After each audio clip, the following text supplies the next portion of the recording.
senior education they receive is called National Compulsory Education, which requires all school-age children to be educated free of charge.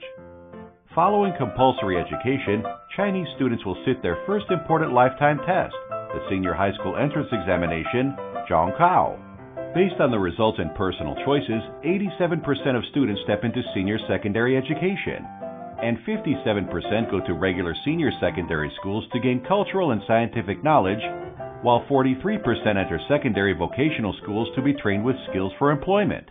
In most provinces, those who enter regular schools will be divided into classes focused on social sciences, Chinese, English, mathematics, politics, history, and geography, or natural sciences, Chinese, English, mathematics, physics, chemistry, biology.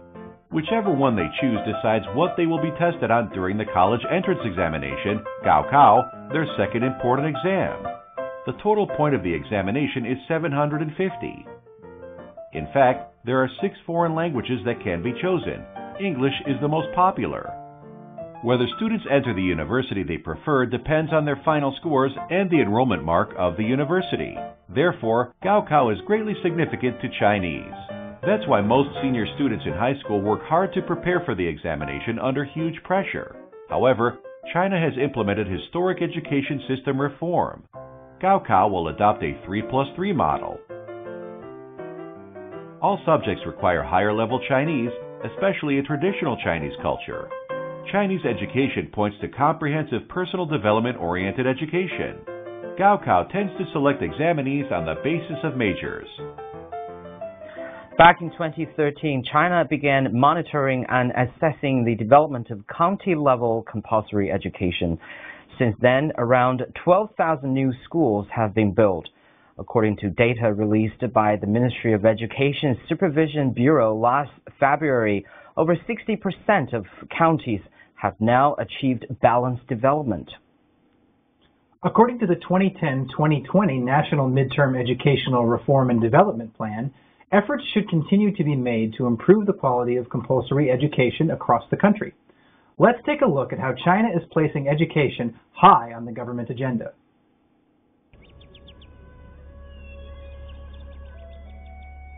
Education affects every family, but the promise to provide 1.3 billion people with better and more equitable education is not easy to fulfill.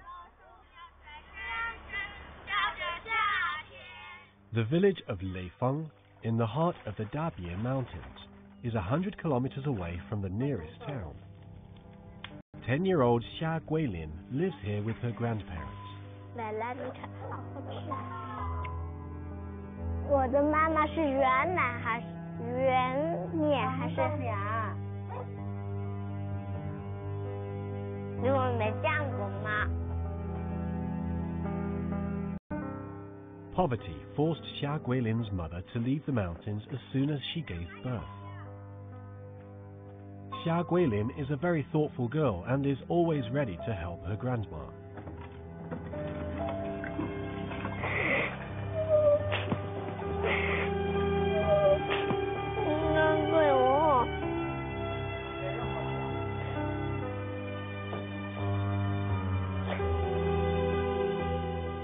Among China's poor, education is seen as a way out of their predicament. The first step in the fight against poverty is to become literate. Ensuring that every child like Xia Guilin has equal access to a decent education is the key to ending poverty. In 2014, the first national strategy targeting these children was adopted, the National Programme for the Development of Children in Poor Areas.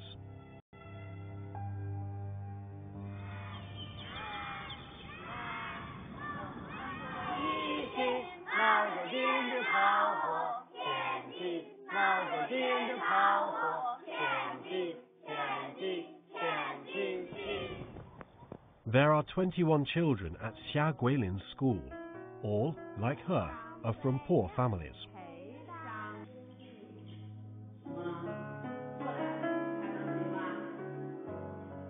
Ding Baohua has spent 38 years teaching among the mountains here. She's both teacher and mother to these children. These rural teachers are not forgotten by the central government. In 2015, China enacted the country's first ever plan designed to support them. Under it, 3 million rural teachers like Ding Baohua can enjoy a more comfortable and dignified life. 老师要求你们要认真读书写字，教你们要做一个有用的人。 China has invested over 100 billion yuan in education for children from poverty-stricken families.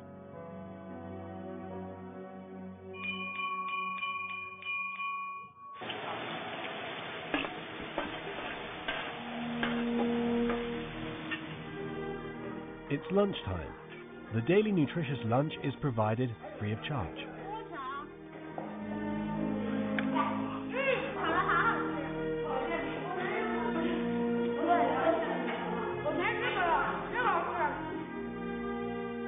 The free lunch is a nationwide program that already extends to 36 million rural students.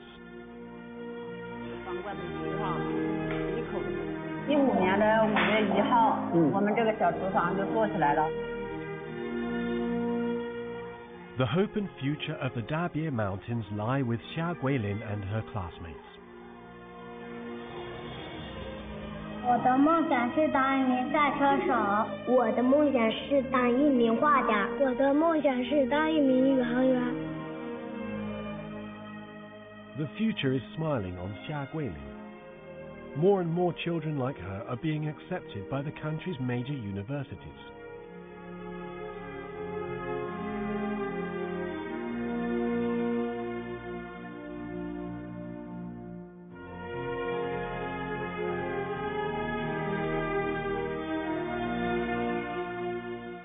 Education, as the foundation of a nation's long-term progress, must be a priority in its development strategy. In 2016, China adopted the universal two-child policy. With an estimated 17 to 20 million babies now coming into the world every year, the country has invested 130 billion yuan to include kindergartens and preschool institutions into the public school system. For each of the past 5 years, China has spent over 4% of GDP on education. In 2016, expenditure exceeded 3 trillion yuan, which is 1.3 trillion yuan higher than 5 years ago. Education reforms are not just about the modernization of educational systems. They're also about more comprehensive access to education in rural areas. 2018's first policy statement, or the #1 central document released in February, further outlined a roadmap for rural revitalization. According to the document, part of these strategic policies will include better access to and quality of education in rural areas. Our correspondent Charlie Clarkson is at the Two Sessions Media Center for us now. Charlie, education is such an essential factor in a country's ongoing development that it's likely to come into focus at the Two Sessions. Can you tell us a bit more about what kind of initiatives are being put in place? Well, an article published on the Ministry of Education's website sets out a group of measures specifically focused on improving compulsory rural education. These measures ensure that future generations joining the workforce are equipped with at least a high school or even a 4-year college education. It also states that schools at this level with inadequate educational facilities and resources will receive enough funding to be able to offer a standard of education equal to urban schools.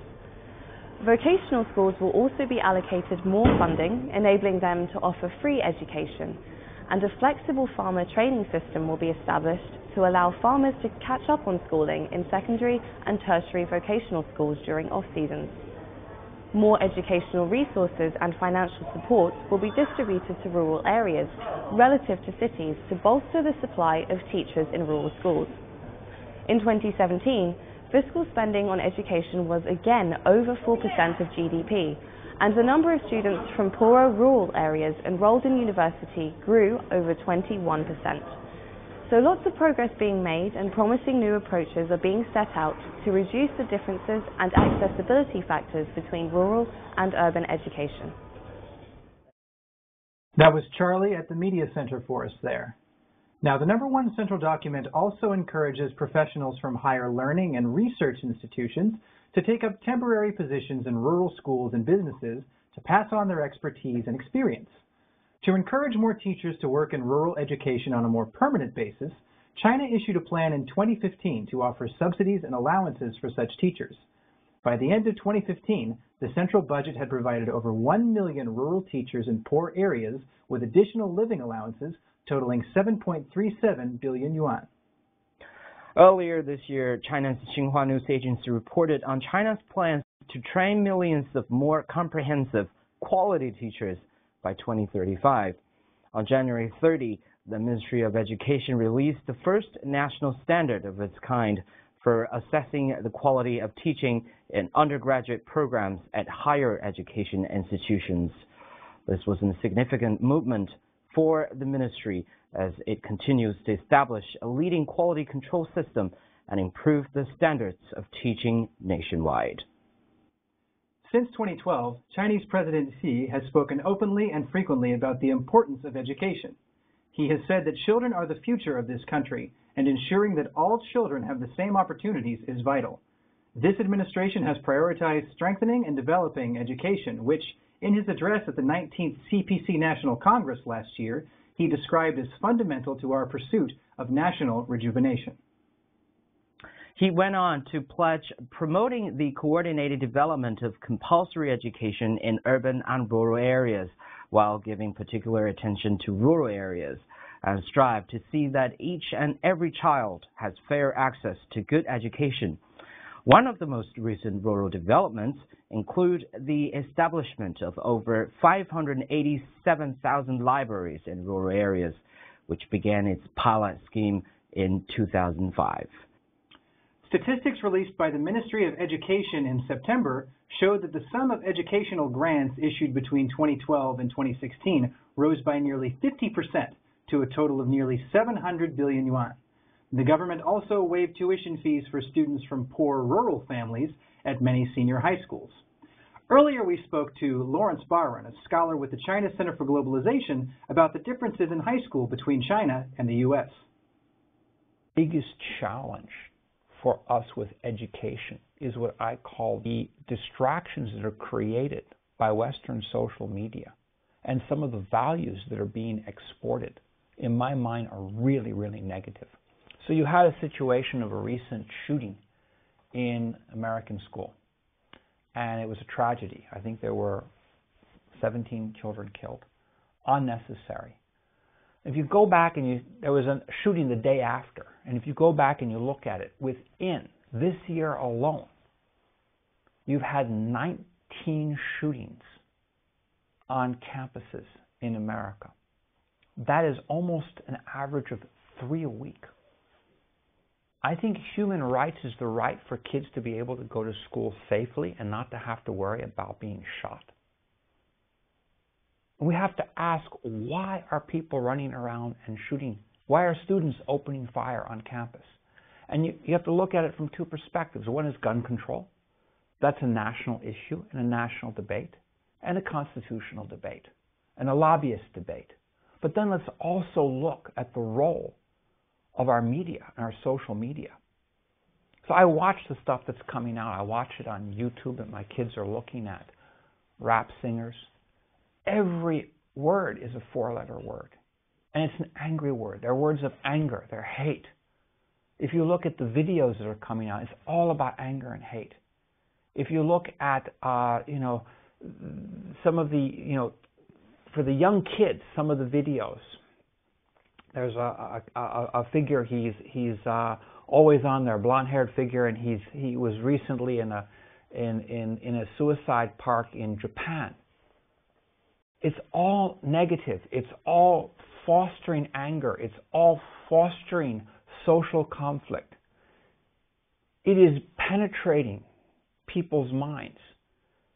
This is not about creating a harmonious society. The kind of stuff that's coming out of the social media networks there is programming people to become violent, and it's programming people to have anger and hatred.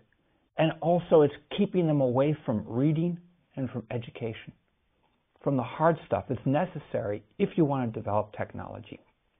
Real technology, technology for the environment, technology that can change the planet, technology that can make the planet survive, technology that can bring us to other planets if one day we have to be there. And so I look at this and I think to myself, this is one of the most damaging things that's happening right now, is the polluting of people's emotions. And you think back, what is Chinese culture? I mean, if you think back at the core aspects, I don't care whether it's Buddhist or Taoist or Confucian, it's about harmony. It's about family harmony. It's about harmony with your neighbors. In the case of Confucianism, in the case of Taoism, it's about harmony between man and earth. It's about preserving nature. It's about living with nature. It's about finding natural ways of doing things. In the case of Buddhism, it's about, the three poisons are anger, short-sightedness, and short-sighted ignorance and greed. And these are the three things that are being promoted the most on these videos, this sort of social media videos, and all of these different music videos. It's greed. If you're a drug dealer and a gangster, you can get rich overnight and you can have parties with lots of girls and throw money away and have golden toilet seats. These are the things being promoted. Through what? Through guns, through violence, through anger. And then combining this with short-sightedness, not thinking about the broader picture. So I think it's really important now in China at the next stage to use the technology, not to be used by the technology, to use the media platforms and to begin to promote prevention of violence, empowerment of people, economic empowerment of people through real businesses, through community, through resilience, education, spirit. The martial arts are not violent. They were originally a meditation form. They're a breathing form. It's a health. It's about preventive medicine. It's about trying to have longevity through a quality of life, through a harmonious living with nature, not destruction of nature. And, sometimes not thinking only about yourself and your own greed, but thinking about the broader community and being a part of that community and being a leader in that community by embracing it. And I think these are philosophical aspects that China can start to integrate into the media. And it can be popular. It can be done with very attractive music and color and design and art and very, very creative. And so I think it's really good. The more that China is investing in taking over Hollywood, I hope they change the direction of the production and the direction of some of the stuff that's coming out of there, because it's just so damaging for the next generation. And they're the ones who have to inherit this planet and have to lead us to the next stage. So I think now is an opportunity for Asian culture and Asian cultural values to go global. And sure enough, if you go to places like California or New York or some of the major cities and campuses in America where a lot of this violence is taking place, there's more and more people turning to Asian culture, meditation, trying to learn these values and trying to integrate it into their own life. Look how yoga has spread so internationally and has been such a transformational force in people's lives positively. I can see China, India, and other Asian countries together having so many different types of products coming from the cultural and philosophical value resources that these countries have that can be a positive transformation. Achieving a balanced education for all across the country may take some time, but the policies that are in place and continue to be introduced are working together towards the same goal. That's all from us here today on Vision 2018. We'll be back soon with more topical discussions and guest interviews in relation to the two sessions. For now, from all of us at China Daily, thank you for watching. Bye-bye.